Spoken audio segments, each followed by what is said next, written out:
Well,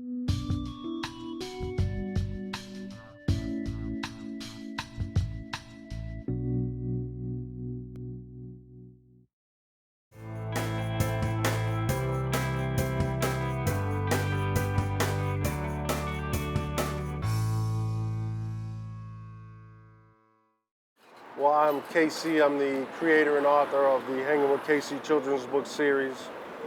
Also a literacy advocate here in Las Vegas.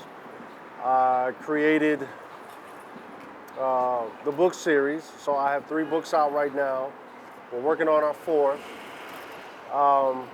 I'm also the creator of the Hanging with Casey soon-to-be TV show. And what I do is I want to bring attention to illiteracy in this country and to encourage children to read out of habit and for the enjoyment of it, not necessarily just because it's something that they have to do on an academic level.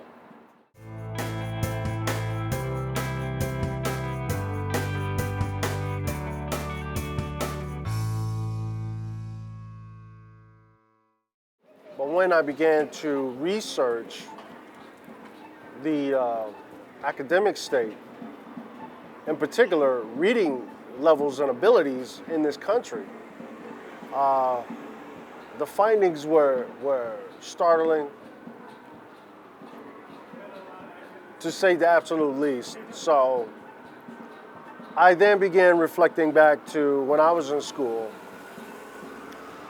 Believe it or not, I wasn't a good reader. I thought back to how that affected my academic career and forward. So I said, you know what, if I can put myself in a position to help youngsters, I'm gonna do it. Because, you know, I can really say I understand what you're going through. So I'm here to help.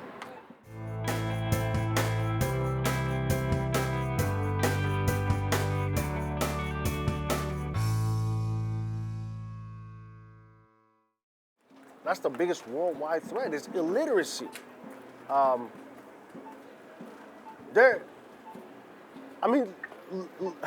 what happens in Afghanistan. People, you know, these kids want to go to school to learn how to read and write. And they're literally risking their life to do it.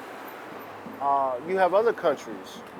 Look at Bangladesh, look at India. You know, these children have to go to work because their families are so impoverished or so poor that they have to forfeit their education just to do whatever it is that they could do to bring what little money they can to the household so they can eat. So it is a worldwide problem at critical levels.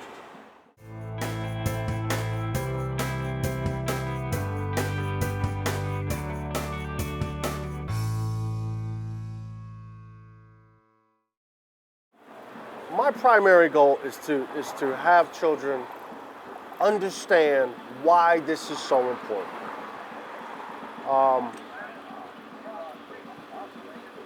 Most people make poor decisions because of a lack of information. I think one of the primary ways we get information is through reading. And if you're not an avid reader or proficient in reading, what then is that going to say about the possible decisions that you will make? It affects every aspect of your life, whether you do it or not. So, you know, it's the 800-pound gorilla in the room. It's there. It's what are you going to do with it, and how is it going to affect who you are and what you will eventually become. You know, we've been sitting here doing this interview, and I've seen 2 people sifting through the trash for food. I really would like to know what their academic level was the highest academic level they completed in school? What is their reading level? It has a direct correlation between your quality of life and, quite frankly, even the longevity of it.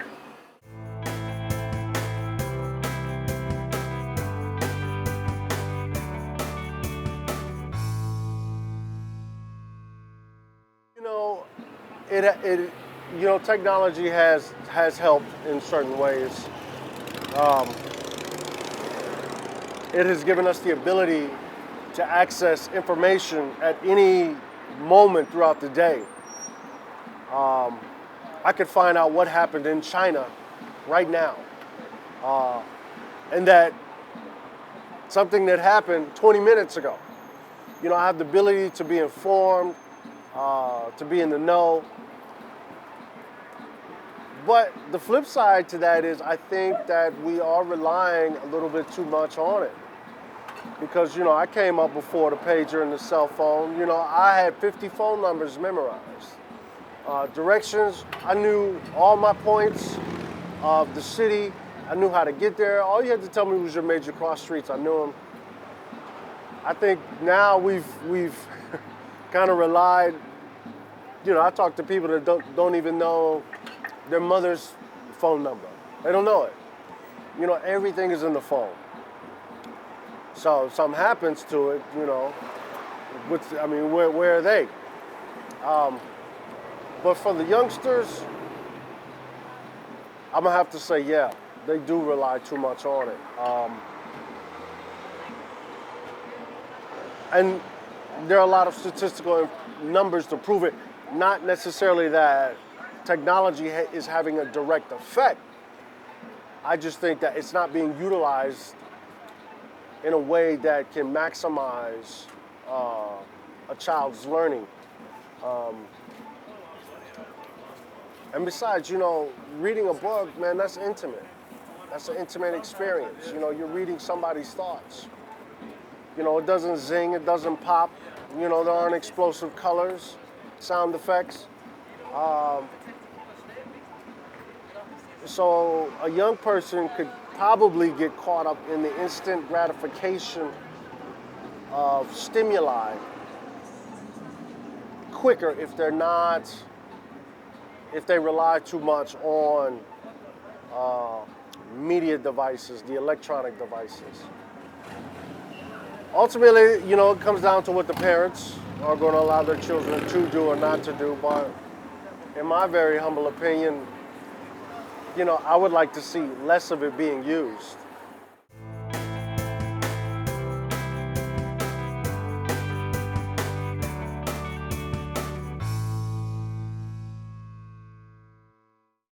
Well, without a doubt. That really goes without saying. Nowadays, social media is the equivalent of being in the yellow pages in the 80s. In order for you to thrive or your business to thrive, you've got to have a large social media presence. It seems like they are developing new ways to communicate on the social media level every week. I remember when MySpace, well, I'm dating myself, but MySpace and then Facebook and Twitter and Tumblr and then Foursquare and so all of these, you have to be able to keep up with that and be a part of it to survive in this modern social setting.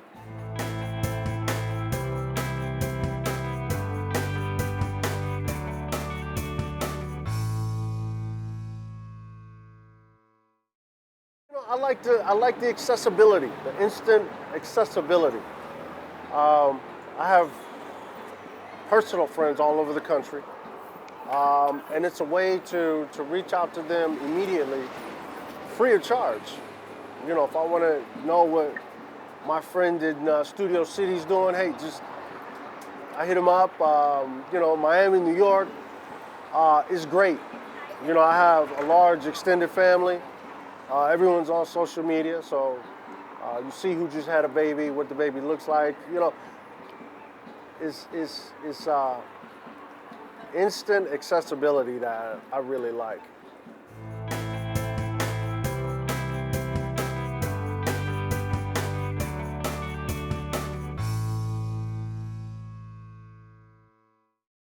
You know, just my personal preference. You know, I don't care what you have for breakfast. I just don't. I don't care. I don't care what you're cooking for dinner. Unless it has a direct impact. For example, hey, I know you're diabetic. I found this great recipe for some brownies. They taste great and it'll work with your diabetes. Okay, I'm all for that. But dude, I don't care if you're on a diet. I just don't. And you know, when you start racking up followings and people, you know, I got quite a few. You know, a motivational saying here and there is cool, but I don't need 400 people telling me to hang in there. Or your day is what you make it. It's like, hey, look here, man. Stop telling me that.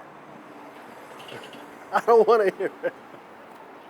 You know, I'm not trying to be negative, but you know, if I come up to you, yo, Sammy D, man, hey, man, have a good day. Have a great Monday. But you know, if 100 people tell you to have a great Monday, that just ruins your Monday. So, you know, that, and then what really kills me is, you know, these people quoting all these big time names of philosophers and don't know who they are in the lieu of motivational commentary. It's like, you don't know who that is. You know, you got all these people, you know, putting Che Guevara on there. It's like, man, this dude was prejudiced.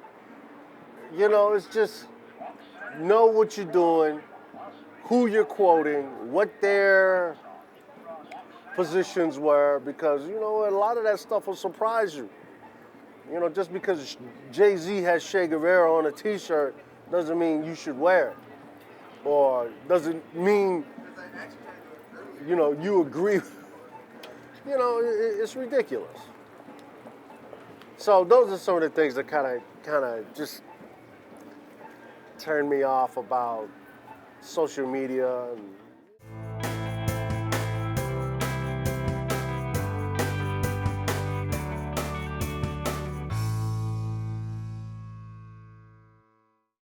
I'm in every major bookstore's catalog, Barnes & Noble, Amazon.